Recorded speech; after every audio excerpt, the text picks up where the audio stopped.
This story is a whole movie in itself. So sit tight, ladies and gentlemen, boys and girls, as I tell you a tale of first love and romance, friendship, betrayal, revenge, political intrigue, royal marriage, all mixed in with a whole lot of drama. So get excited. Namaste. So glad you're here. This is Stories of India Retold podcast, and today we're talking about King Yayati, who belonged to the Chandravamsha or Luna dynasty and was the ancestor of the Kurus, the Kauravas and Pandavas. You will find the resources used in today's episode in the episode description as always. Also, please don't forget to subscribe and support the channel.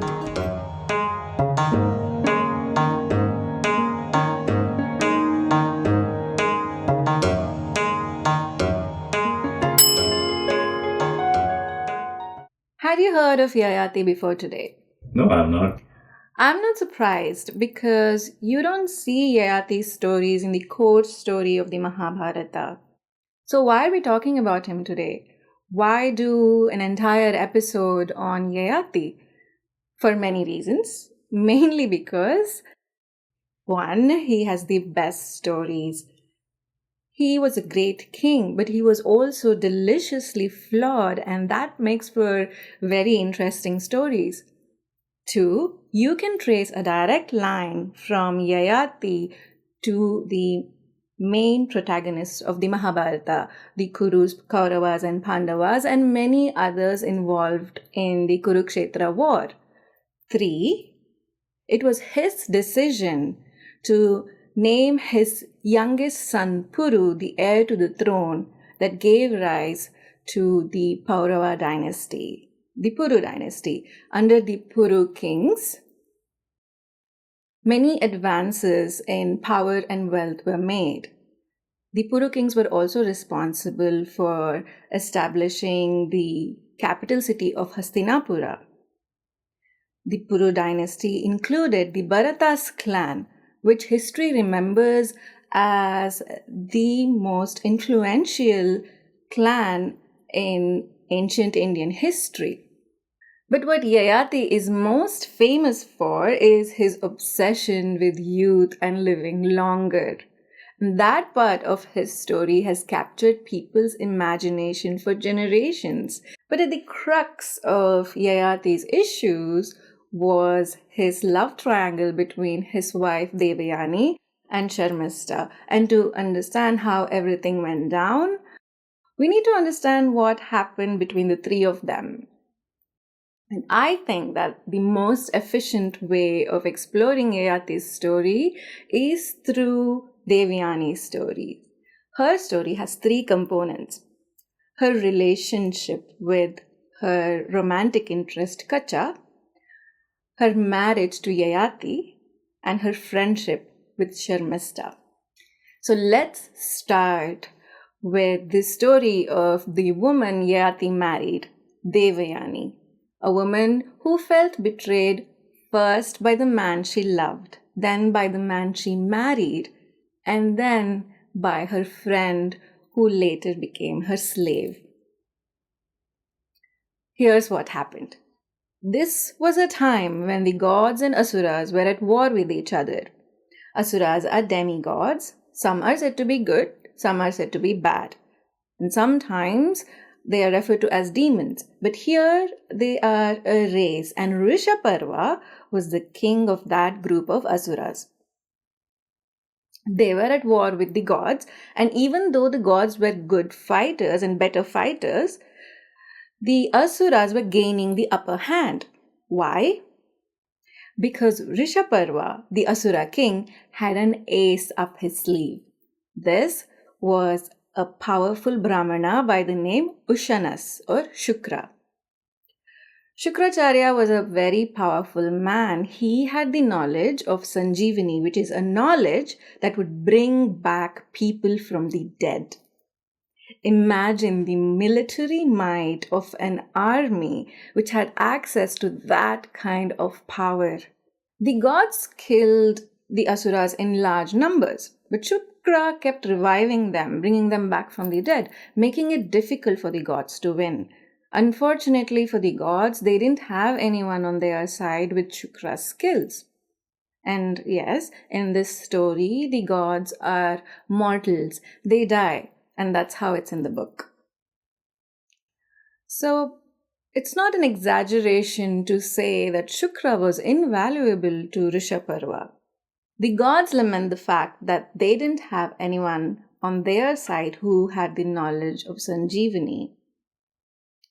This made them strategically weaker compared to the Asura. They decide that for them to effectively win this war against the Asura, they too need the knowledge of Sanjeevani. But how can they access it? Shukra was the only person who had the precious knowledge of Sanjeevani. The gods come up with a plan. They decide that they would send someone to learn the knowledge from Shukra. But we all know that Shukra was not going to give out this knowledge to just anyone, right? The gods decide that they will send someone with the kind of background that Shukra cannot ignore. Someone who was not just smart but also pleasant and charming. Someone who would impress Shukra. The gods also decide that it would be a great idea to send someone young and handsome. You see, Shukra had someone whom he considered invaluable, and that was none other than his beautiful and intelligent daughter, Devayani. Devayani was the apple of his eye, and it was a fact widely known that she had considerable influence and sway over Shukra. So the gods decide that it is a great idea to send someone who was closer to Devayani's age so that he could charm not only Shukra but also Devayani. With that in mind, they decide on a young and handsome man named Kacha. Kacha was someone Shukra could not ignore. He was the oldest son of a Brahmana named Brihaspati. Just as Shukra was the preceptor to the Asura, Brihaspati was the preceptor to the gods. But it's not like Shukra could turn down the son of his counterpart, now could he? The gods' plans for Kacha was simple. They want Kacha to seek an apprenticeship under Shukra. And while there, they want him to charm Shukra and his daughter, worm his way into their hearts, and convince Shukra that he was worthy of receiving the precious knowledge of Sanjeevani. That's a brilliant plan. The gods think so too. So they are convinced that is their path to victory, and they convince Kacha of the same. And when they offer him a share in the sacrificial offerings that they generally receive, Kacha accepts. Just as the gods predicted, Shukra accepts Kacha as his student. Here are some of the specifics of the agreement. Kacha pledges to practice brahmacharya under Shukra for a period of 1,000 years. 1,000 years? Really? I think here they're using 1,000 years to exaggerate, to tell us that he's practicing it for a really long time. I think here they're taking poetic license, if that makes sense. And brahmacharya can mean many things. Here it means that Kacha would study under Shukra for a period of 1,000 years, and in that time he would work on his inner self. He would lead a lifestyle that would be pure or extremely simple, like that of a monk. And during this time, he would also live with Shukra, which means that he would be in close proximity to both Shukra and his daughter Devayani. That's convenient. Isn't it though? Soon preparations are made for Kacha to take up brahmacharya, and he moves into Shukra's household. Kacha quickly adjusts to his routine in the new household. Along with his studies, he is required to do certain chores around the house and he completes them with his usual good humor. Everyone likes Kacha. He was a smart, charming, even tempered, handsome young man. Very quickly, he becomes dear to Shukra and he becomes very good friends with Devayani. Devayani cannot help but like him. They are of the same age, they are both young. He was a lot of fun to be with. He treated her with respect.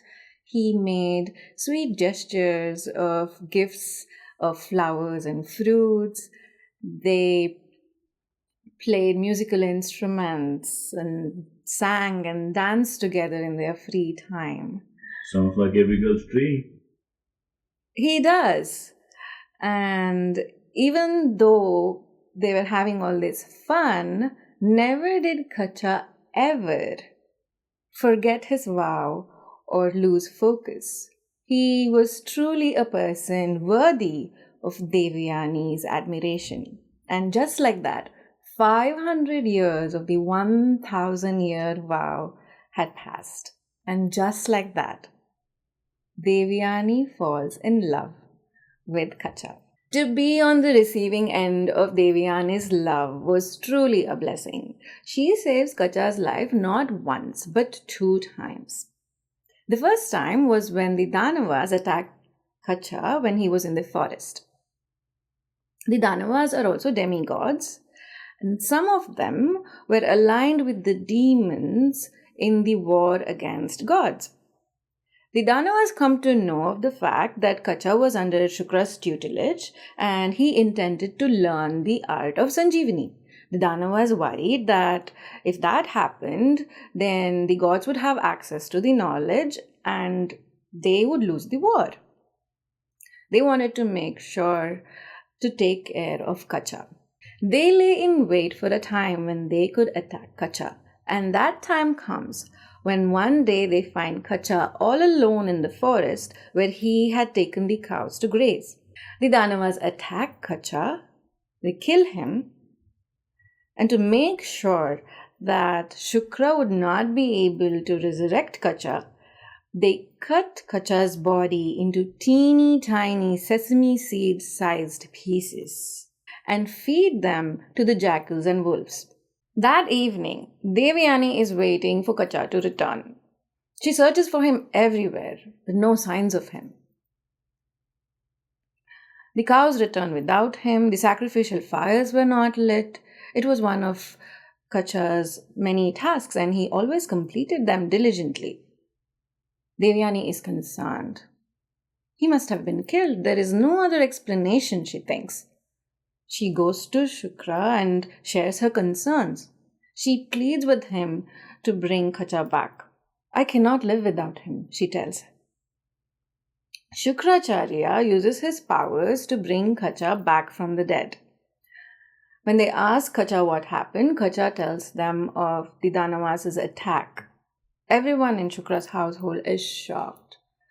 But everything was okay now and they're relieved. Eventually, life goes back to normal. But what they didn't know is that the Danavas had not given up.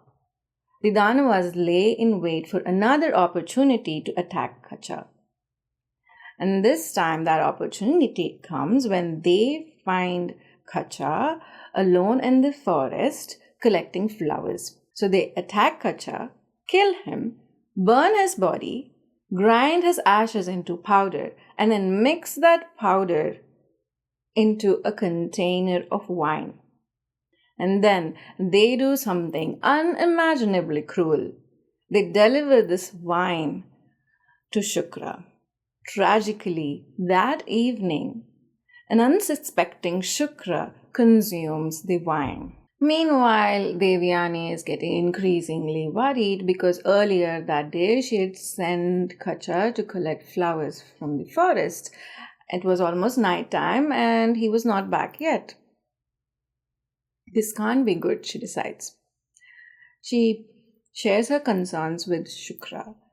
And Shukra figures out that Kacha had been killed yet again. Shukra is resigned to the fact that Kacha is dead. He had already revived him once and he didn't see why he had to do that again. He thinks that what happened happened, and so they have to accept Kacha's death and move on. But Devayani is adamant and she tells her father that they should do something and bring Kacha back from the dead. Shukra tries to make her see reason. You know better than to grieve the death of a mere mortal. Death is something everyone, even the gods, have to deal with, he says. Nothing, Shukra says, can pacify Devayani. She begs her father to do something, anything, to save Kacha's life. I love him, she confesses to her father. I will follow wherever he goes, she declares, her voice laced with grief. Already grieving the death of his beloved student, Shukra is even more distressed when he sees the degree to which Kacha's death was affecting his daughter. Wishing to ease her pain, Shukra decides to bring Kacha back from the dead one more time. Where are you, Kacha? He asks. He is surprised when a voice sounding similar to Kacha says, I'm here. To his greater and utter shock, the voice came from inside of his stomach. Shukracharya is in disbelief when he realizes that his dear disciple was in his stomach. How did you come to be in my stomach? Please explain so that I can understand, he says. Kacha explains that he remembered everything that happened before and after his death because Shukra was the one who called out to him. Kacha tells them about how the Danavas attacked him, killed him, burned his body, mixed his ashes with the wine, and gave the wine to Shukra to drink. And that is how he ended up in Shukra's stomach. Shukra is beyond shocked. Shukra and Devayani decide that they have to bring Kacha back from the dead. Easier said than done, because Kacha was now in Shukra's stomach, and to bring Kacha out of there, they would have to cut open Shukra, which meant Shukra would have to die. No, says Devayani, this will not do. This will not work. We have to think of something else, she says. After some thought, Shukracharya comes to a decision. He tells Kacha, you are a very lucky man indeed. My daughter loves you very much, so I cannot let you die. So here's what we will do. I will teach you the art of Sanjeevani. You will come out of my stomach, and then you will use the knowledge that I passed on to you and bring me back from the dead. Kacha agrees, and this is how, whilst still inside his preceptor's stomach, Kacha learns the art of Sanjeevani, a result the gods had hoped for.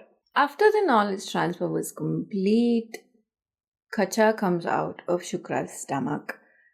Then he uses the knowledge he had just learned to revive Shukra. And that is why the Brahmana class traditionally does not partake in wine.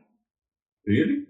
It was something Shukracharya decreed. So Shukracharya is angry and upset with himself for making the decision to consume the contaminated wine, which resulted in him inadvertently consuming his dear student and the man his daughter loved. So he realized that wine impaired his judgment, as a result of which something catastrophic would have happened. With this in mind, he stated that no Brahmana would ever partake in wine from that day forward, and that would be the dharma that all Brahmanas would follow. As for Kacha, life goes back to normal. He continued to live with Shukracharya and continued his studies. Once he completed the promised 1000 years of Brahmacharya, Kacha asks for Shukracharya's permission to leave so that he can take up the job the gods had offered him and work there. Shukracharya gives him his permission, and Kacha gets ready to go to Indra's abode. When Kacha goes to Devayani to say his goodbye, Devayani asks him to take her with him. She confesses her love to him and asks him to marry her. To her surprise, Kacha turns her down. When she confronts him with her feelings, Kacha tells her that he thinks of her as a sister, especially because he came out of Shukra's stomach, and so he thinks of Shukracharya as his father. He says that anything romantic between them would be inappropriate. That makes sense. Shukracharya did sort of rebirth him, did he? I guess it does. But what's clear is Kacha wasn't interested in her in that way, and Devayani never thought that her love would not be reciprocated.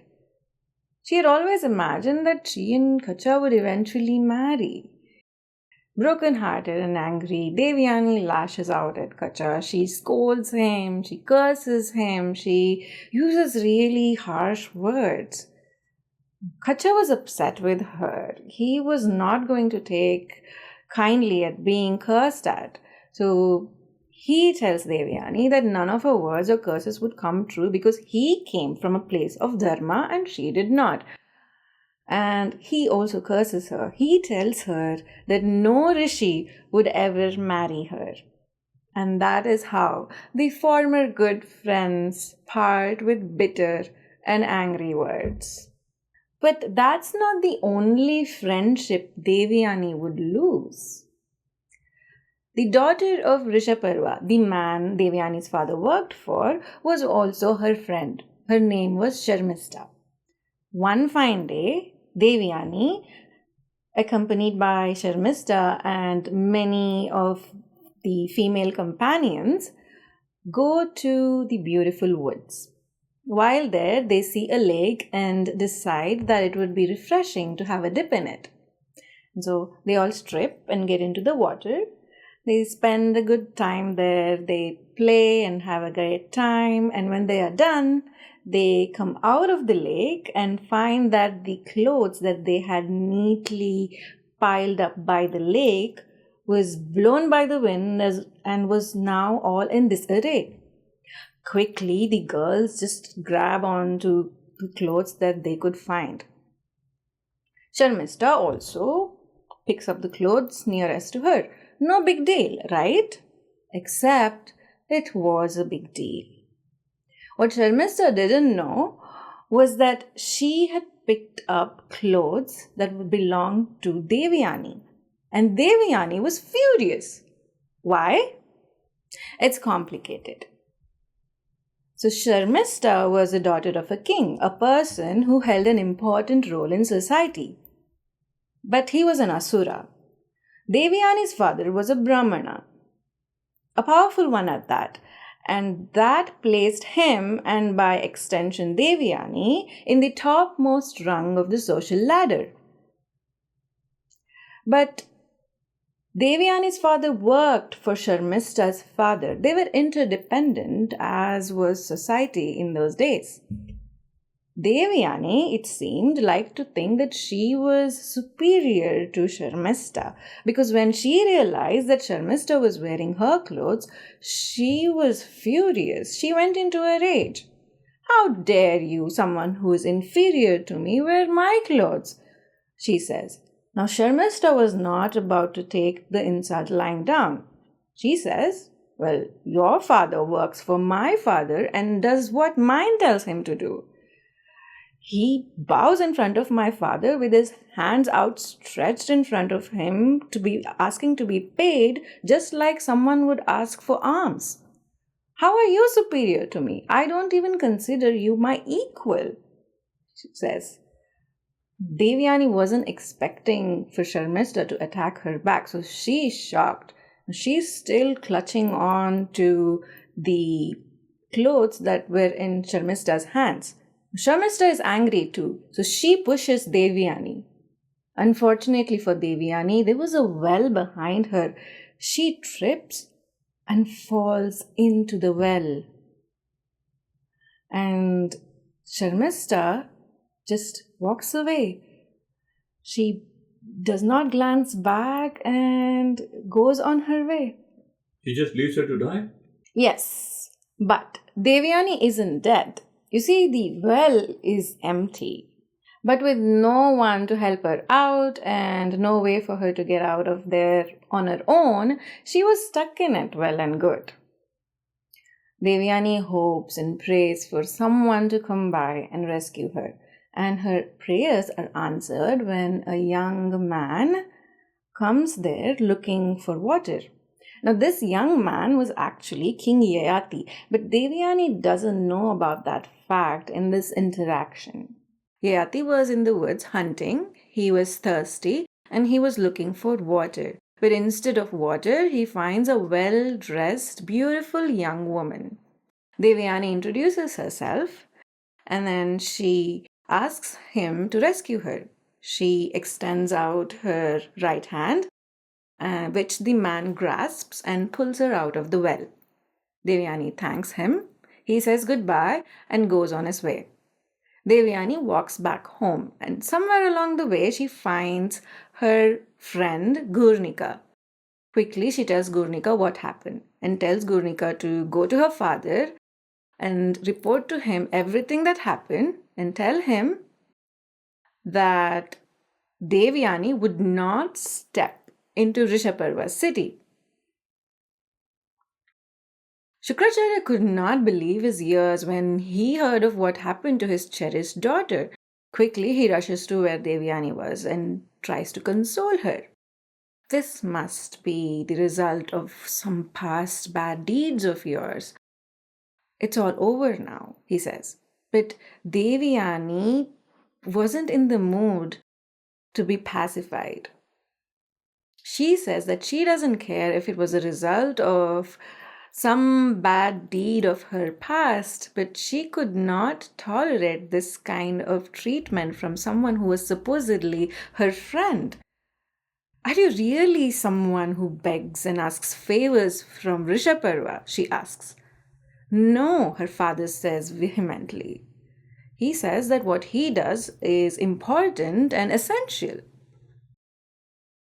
Sharmishta's words had rubbed Shukra the wrong way too, but he wants to maintain the peace.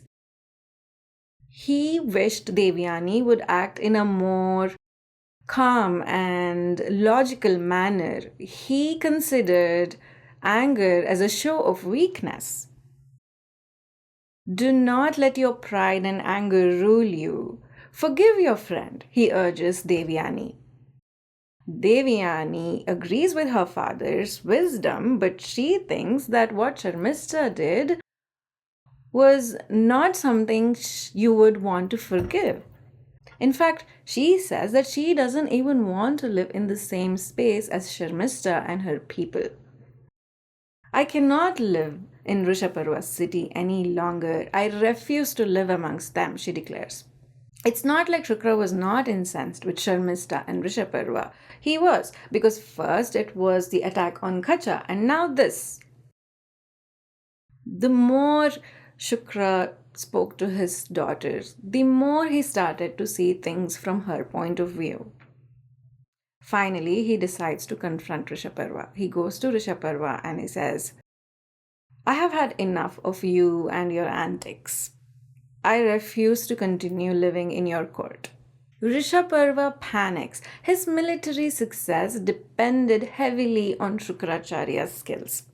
He simply could not afford to lose Shukracharya. He scrambles to appease him. He begs for forgiveness and for an opportunity to make things right.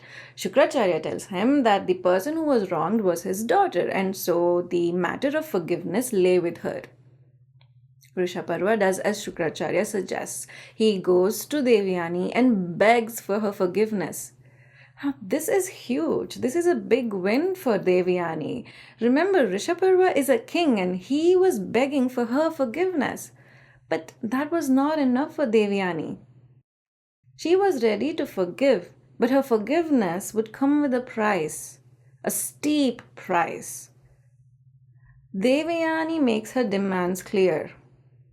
Sharmishta, along with 1,000 of her female companions, will be my slave, and they will accompany me even after I'm married. There was nothing Rishabharma could do about this situation.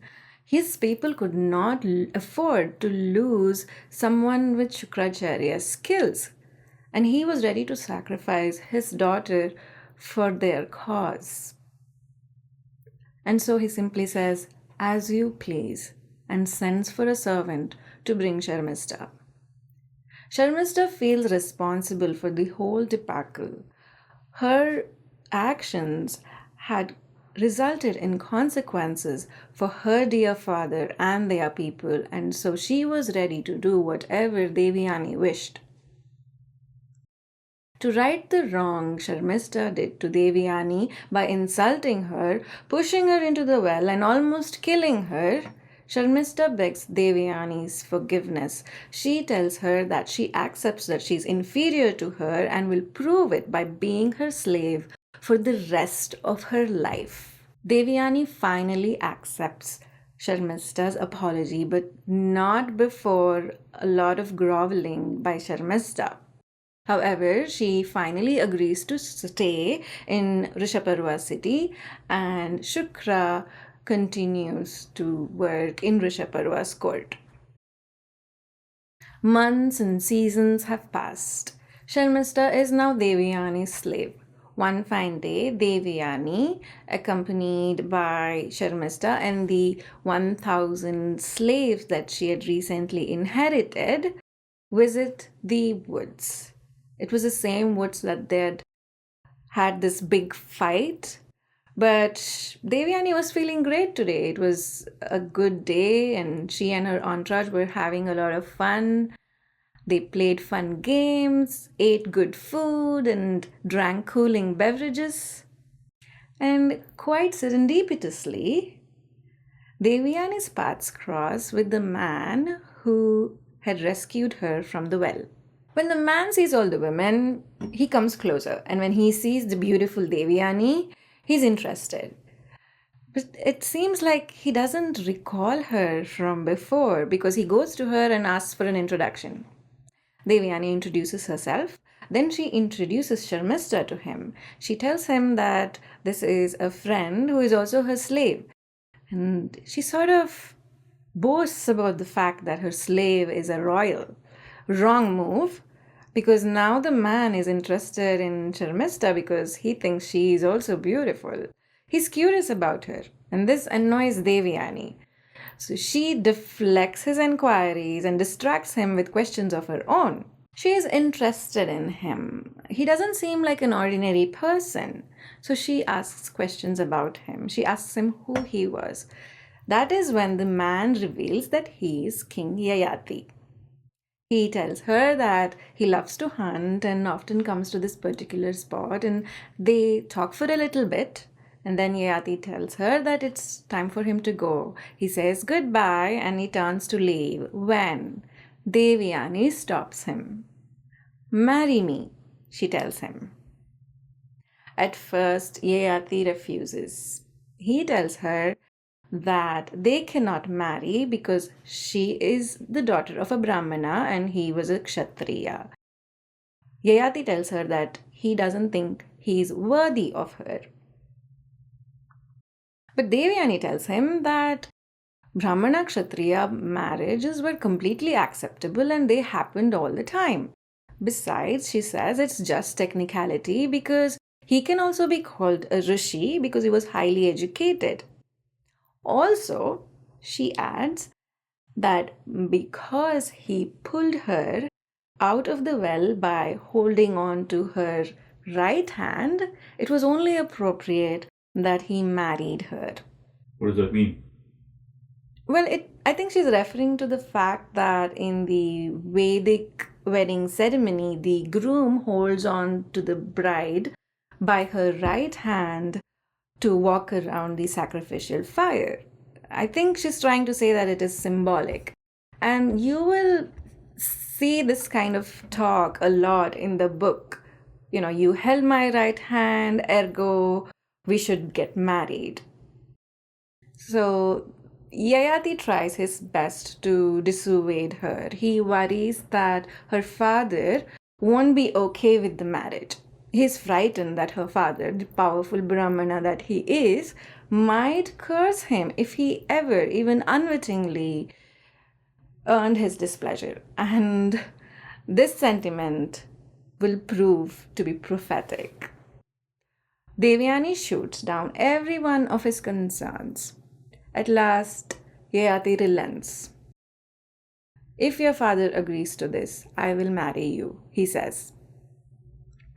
Devayani is ecstatic because she knows her father would not refuse her. She takes Yayati to her father, she introduces them, she tells her father that this is the man who rescued her from the well and that she is interested in this man only and will only ever marry him. Shukra is concerned about the fact that it would be a mixed caste marriage, but he prioritizes his daughter's happiness. He gives the couple the blessing. Also important to note is that after their bitter argument, Kacha cursed Devayani that no rishi would marry her. So I guess that would mean that a kshatriya, that to a king, would be Devayani's next best bet. Because she seems overly concerned about her social standing. So Yayati is not entirely convinced, however, and he is worried about it being a mixed caste marriage. So he asks Shukracharya to grant him a boon so as to not be negatively affected by this marriage. Shukracharya blesses the couple and tells Yayati to take care of his daughter. Shukracharya brings up the matter of Sharmishta and the 1,000 slaves who would all accompany Devayani to Yayati's palace. Don't ever betray my daughter with Sharmishta, warns Shukra in no uncertain terms. You must stay away from her and all will be good for you, Shukra tells Yayati. And no, Yayati does not stay away. A few years pass without incident. Sharmishta and the 1,000 slaves live in a place in the palace. Devayani and Yayati have children. They have 2 sons together. But Sharmishta is getting restless. She is older now and she's increasingly lonely. She wants a family of her own, which is pretty normal for a young woman like her, right? But it's tricky for her. She was living under the roof of the king and queen, and she was under their protection, so she couldn't marry just anybody. And not just that, she may be Devayani's slave, but she was also a princess. That further complicated her situation. No matter how she thought about it, Sharmishta just couldn't find a workable solution for her problem. After a lot of contemplation, she decides that Yayati would be the best person to father her children because, quite frankly, she felt that her options were severely limited. So, when an opportunity arises in the form of a meeting alone in the garden, Sharmishta takes it. She goes to Yayati and tells him that she wants to be a mother and she wants him to father her children. At first, Yayati balks at the idea. Not because he's not interested, he is, but because he's scared of Devayani and his father-in-law. But when Sharmishta lays out her reasons and explains the situation she is in, Yayati kind of feels bad and he agrees to have children with her. They decide to keep their relationship a secret. They both knew that they were playing with fire. But Sharmishta gets her wish. Pretty soon she becomes pregnant with her first child. Obviously, Devayani is curious so as to how that came about. Somehow Sharmishta is able to hide the truth. She doesn't exactly lie.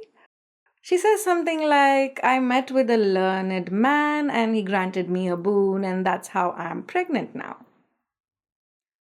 Devayani accepts the explanation because she has no reason to doubt Sharmista's claims. So all is good. Until the farce blows up in all of their faces, as these things tend to. A few more years pass.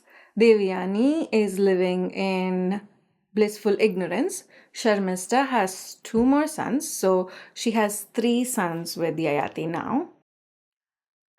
One day, Devayani, accompanied by Yayati, were walking in the forest. Just as they enter the forest, they see three young, beautiful boys playing together. Devayani is curious about them. It is strange. They bear a striking resemblance to Yayati. This is suspect. Who are your parents? She asked the boys. The boys reveal that Sharmista was their mother, and then they turn and point to Yayati. He is our father, they say. Now, Yayati was not going to acknowledge the children as his in Devayani's presence. His actions hurt the children and they start to cry.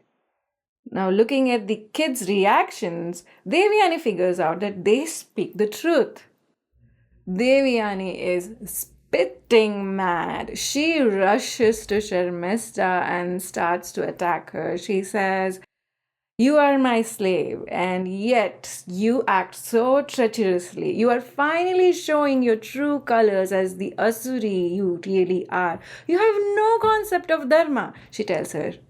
Sharmista defends herself. She says, Like you, I too chose Yayati, and I've never treated you both badly.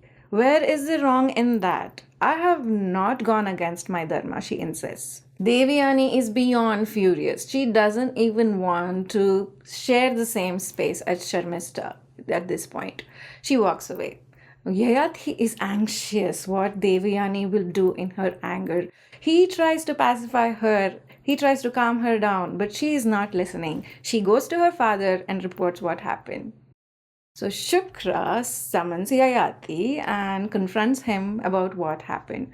Yayati tries to defend his actions. He tells him that Sharmista pleaded him for children and so he could not refuse her. Shukracharya is not buying any of that.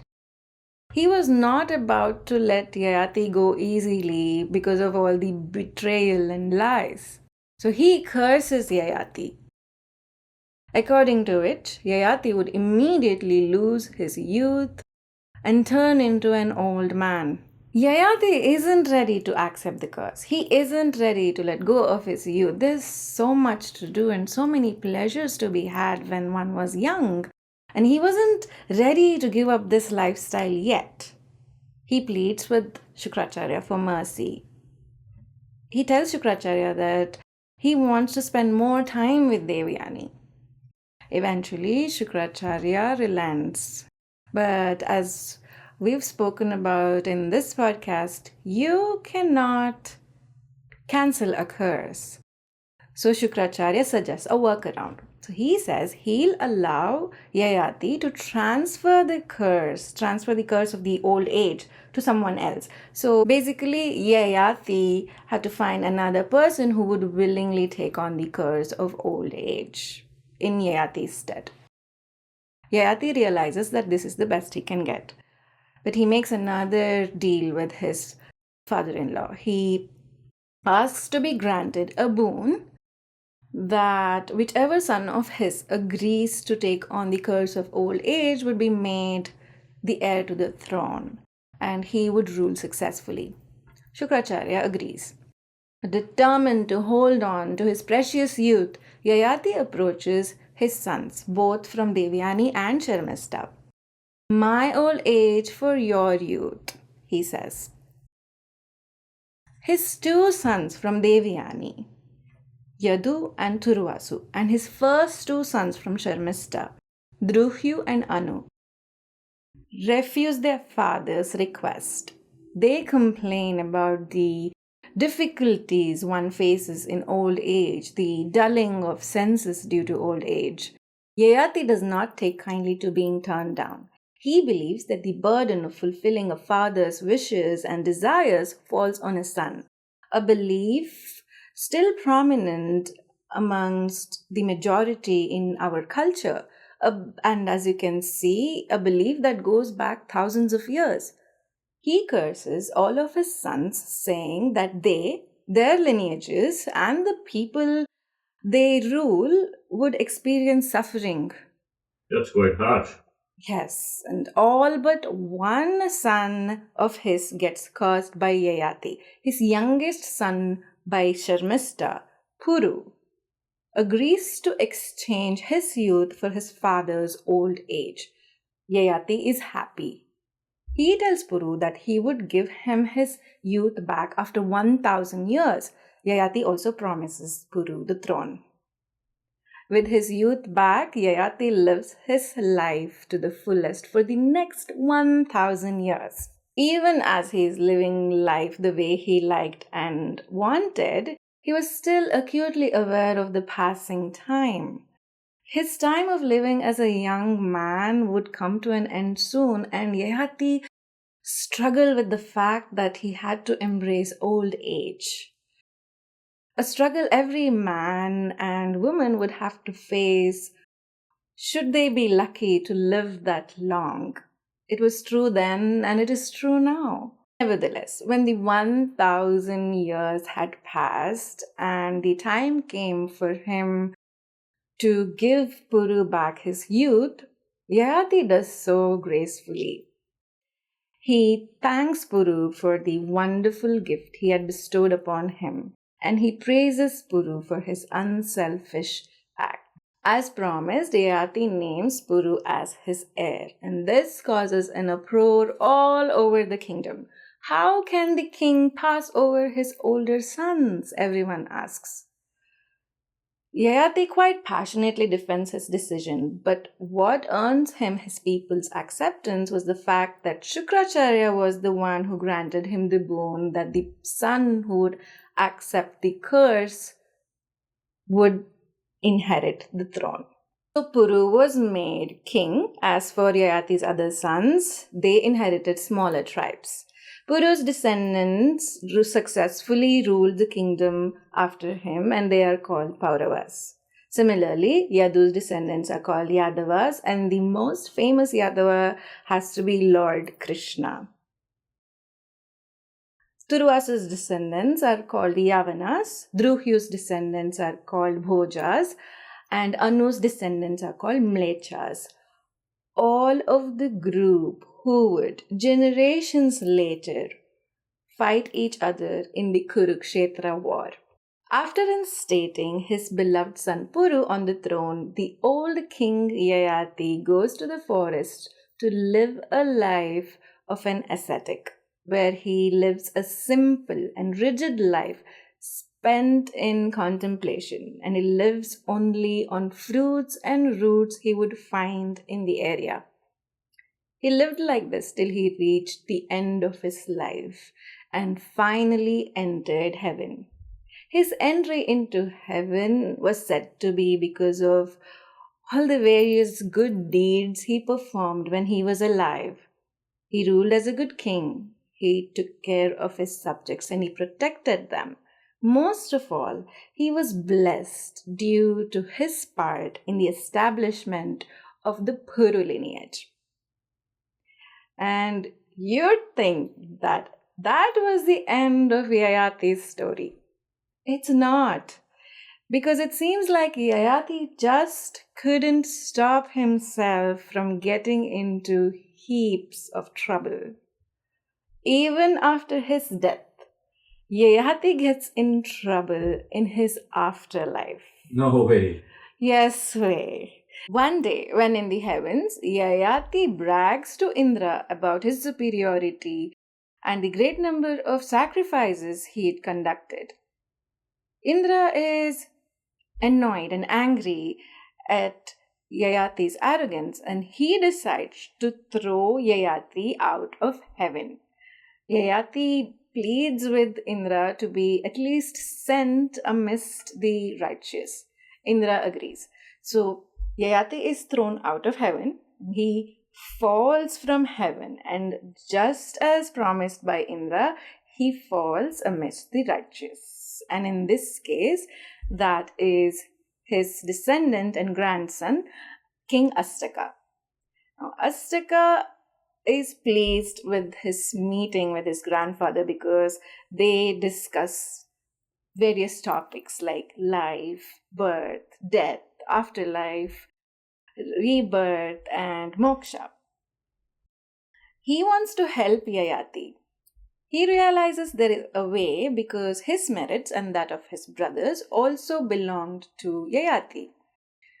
So Astaka and his brothers decide to use their merits to help Yayati ascend to the heavens one more time. So this time, Yayati is saved by his grandsons. And that is the story of Yayati. That is all I have for you today. I hope you liked this story. And if you did, please don't forget to subscribe and share the story. Spread the word about the channel. Thank you so much for joining me. Dhanyavada.